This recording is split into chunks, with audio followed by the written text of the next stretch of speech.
അറിവിന്റെ പുതിയ ആകാശം. Vidyageetham school radio, government higher secondary school, Sreekandapuram. ഇന്നത്തെ ഈ പുതിയ എപ്പിസോഡിലേക്ക് ഏവർക്കും ഹൃദ്യമായ സ്വാഗതം. ഇന്ന് നിങ്ങളുടെ കൂടെ ഞാൻ ശ്രീയന്ന മരിയ 8th, ഞാൻ ഗോകില കൃഷ്ണൻ 8th D, ഞാൻ ശ്രീലക്ഷ്മി രഞ്ജിത്ത് 8th D. പ്രിയപ്പെട്ടവരെ, വലിയൊരു ഇടവേളയ്ക്ക് ശേഷം വിദ്യാഗീതം ഇന്ന് വീണ്ടും നിങ്ങളുടെ അടുത്തേക്ക് എത്തുകയാണ്. ഇന്ന് മാർച്ച് 7. ഇന്നത്തെ എപ്പിസോഡ് പ്രസിദ്ധ സംഗീത സംവിധായകൻ രവി ബോംബെയെ കുറിച്ചുള്ളതാണ്.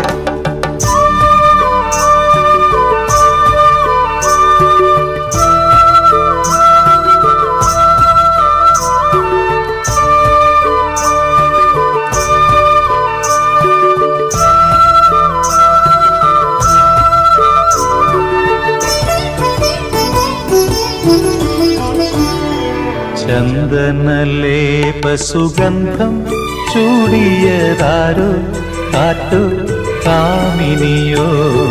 ചന്ദനലേപസുഗന്ധം ചൂടിയതാരോ. ഇന്ത്യൻ ചലച്ചിത്ര മേഖലയിലെ പ്രമുഖനായ സംഗീത സംവിധായകനാണ് ബോംബെ രവി എന്ന രവിശങ്കർ ശർമ്മ. 1926 മാർച്ച് 3 അദ്ദേഹം ജനിച്ചത്. ഹിന്ദി, മലയാളം, തമിഴ്, തെലുങ്കു, ഗുജറാത്തി ഭാഷകളിലായി 250ഓളം ചലച്ചിത്രങ്ങൾക്ക് ഇദ്ദേഹം സംഗീതം പകർന്നിട്ടുണ്ട്.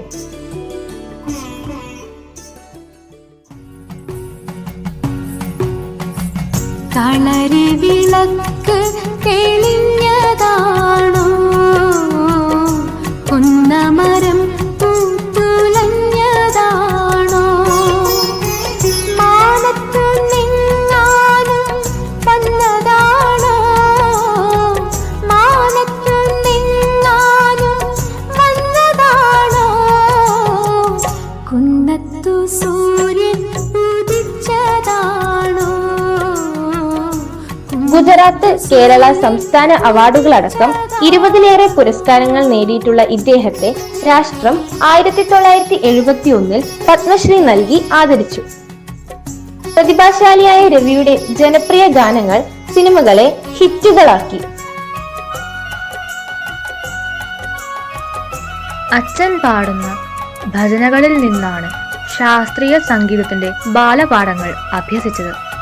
ഹാർമോണിയം ഉൾപ്പെടെയുള്ള സംഗീതോപകരണങ്ങൾ സ്വയം അഭ്യസിച്ചു. കുടുംബം പുലർത്താനായി ഇലക്ട്രീഷ്യനായും പണിയെടുത്തു.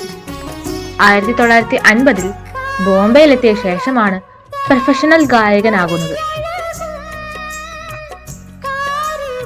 പാടാൻ നന്നായി അറിയാമായിരുന്നെങ്കിലും പ്രതീക്ഷിച്ചതുപോലുള്ള അവസരങ്ങൾ ലഭിച്ചിരുന്നില്ല. സ്വന്തമായി വീടില്ലാത്തതിനാൽ പലപ്പോഴും തെരുവോരങ്ങളിൽ അന്തിയുറങ്ങേണ്ടതായി വന്നു. ഇതിനിടെ രവിയുടെ സംഗീത പ്രതിഭയെ തിരിച്ചറിഞ്ഞ പ്രശസ്ത ഗായകനും സംഗീത സംവിധായകനുമായിരുന്ന ഹേമന്ത് കുമാർ 1952 ഇദ്ദേഹത്തെ ആനന്ദമഠ് എന്ന സിനിമയിൽ വന്ദേമാതരം ഗാനത്തിന്റെ പിന്നണി പാട്ടുകാരിൽ ഒരാളായി തിരഞ്ഞെടുത്തു. പിന്നീട് നഗിൻ എന്ന സിനിമയിൽ ഹാർമോണിയം വായിച്ച രവി സംഗീത വിസ്മയം സൃഷ്ടിച്ചു. 1954 വചൻ എന്ന ചിത്രത്തിലൂടെയാണ് സംഗീത സംവിധാനത്തിൽ അരങ്ങേറ്റം നടത്തിയത്. 1986 ബോംബെ രവി എന്ന പേരിൽ ഇദ്ദേഹം മലയാള ചലച്ചിത്ര രംഗത്ത് കടന്നു വരുന്നത്. രവിയുടെ ഗാനങ്ങളുടെ ഒരു ആരാധകനായിരുന്ന സംവിധായകൻ ഹരിഹരനും പ്രശസ്ത എഴുത്തുകാരനായ MTയും മുംബൈയിലെത്തി നടത്തിയ ക്ഷണം സ്വീകരിച്ചെത്തിയ അദ്ദേഹം നഖക്ഷതങ്ങൾ എന്ന ചിത്രത്തിലെ മഞ്ഞൾ പ്രസാദവും നെറ്റിയിൽ ചാർത്തി എന്ന ഗാനത്തിലൂടെ മലയാളത്തിൽ അരങ്ങേറ്റം കുറിച്ചു. ഈ ഗാനത്തിന് KS ചിത്രയ്ക്ക് മികച്ച ഗായികയ്ക്കുള്ള ദേശീയ പുരസ്കാരം നേടിക്കൊടുത്തു. ഗോകിലെ, നഖക്ഷതങ്ങളിലെ മഞ്ഞൾ പ്രസാദവും എന്ന പാട്ട് നിനക്കറിയില്ലേ? ഒന്ന് പാടൂ, കേൾക്കട്ടെ. എനിക്കറിയാം ആ പാട്ട്. ശരി, ഞാൻ പാടാം.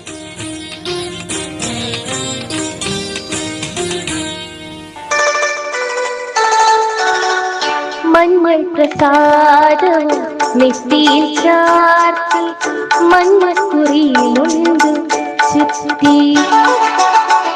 മഞ്ഞൾ പ്രസാദവും നെറ്റിയിൽ ചാർത്തി മഞ്ഞക്കുറിയിലുണ്ട് ചുറ്റി. ഇന്നിന്റെ മുറ്റത്ത് പൊന്നോണപ്പൂവേലി വന്നു ചിരി തൂകി നിന്നു, വന്നു ചിരി തൂകി നിന്നു, ഓ വന്നു ചിരി തൂകി നിന്നു. മഞ്ഞൾ പ്രസാദം നെറ്റിയിൽ ചാർത്തി മഞ്ഞക്കുറിയുമുണ്ട് ചുറ്റി.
മഞ്ഞൾ പ്രസാദം നെറ്റിയിൽ ചാർത്തി മഞ്ഞക്കുറിയുമുണ്ട് ചുറ്റി.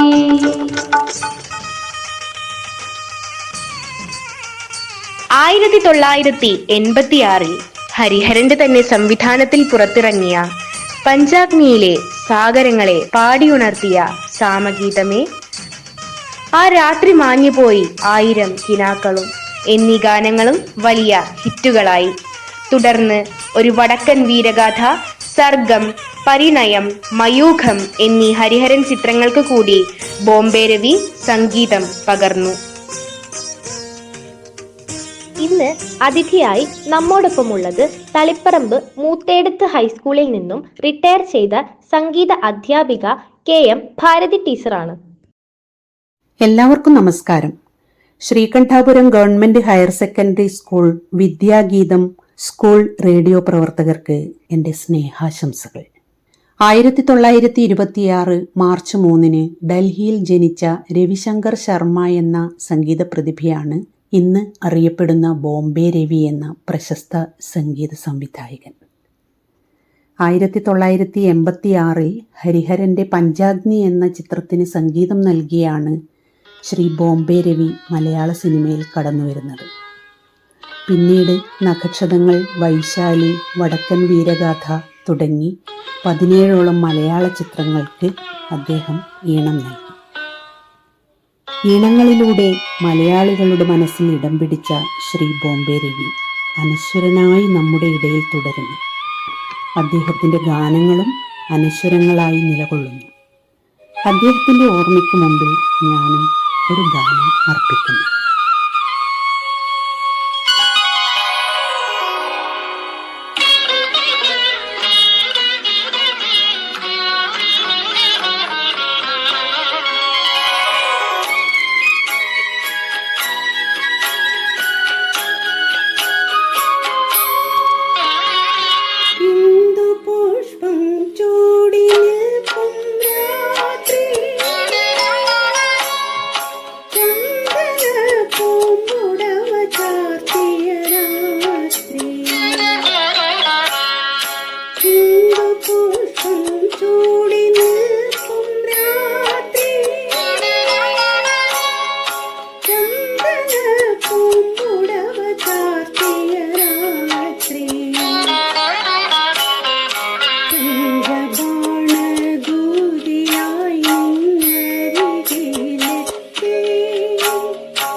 സരി മരി സരി രിമ പനി പമ രിമ പനി പമ മ പനി സരി പമ പനി സരി രി സരി സ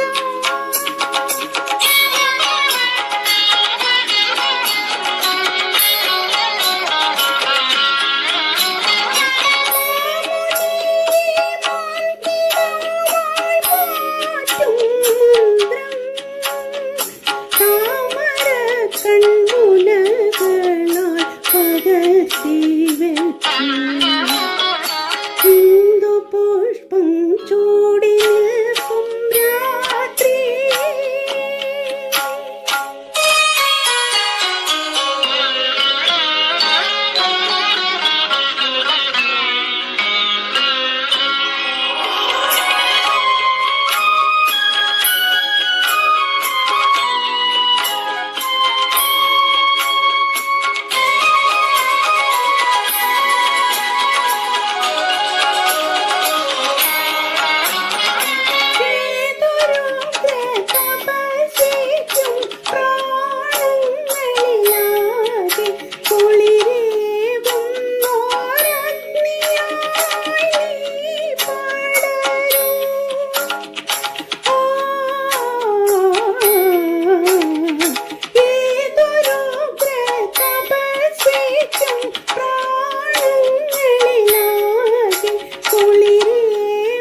ചൂടി നിൽക്കും രാത്രി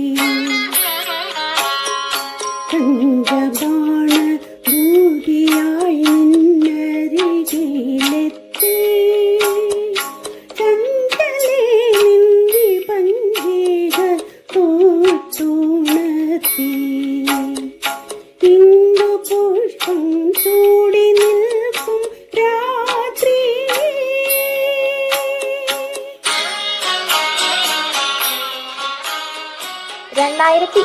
പുറത്തിറങ്ങിയ മയൂഖമാണ് ബോംബെ രവി ഈണം പകർന്ന അവസാനത്തെ മലയാള ചലച്ചിത്രം. അവസാന കാലത്ത് ഒരുപാട് ആരോഗ്യ പ്രശ്നങ്ങൾ അദ്ദേഹത്തെ അലട്ടിയിരുന്നു. 2012 മാർച്ച് 7 അദ്ദേഹം അന്തരിച്ചു. ഇതോടെ ഇന്നത്തെ എപ്പിസോഡ് ഇവിടെ പൂർണ്ണമാവുകയാണ്. ശബ്ദ സംയോജനം, നിർവഹണം രാജീവ് MK.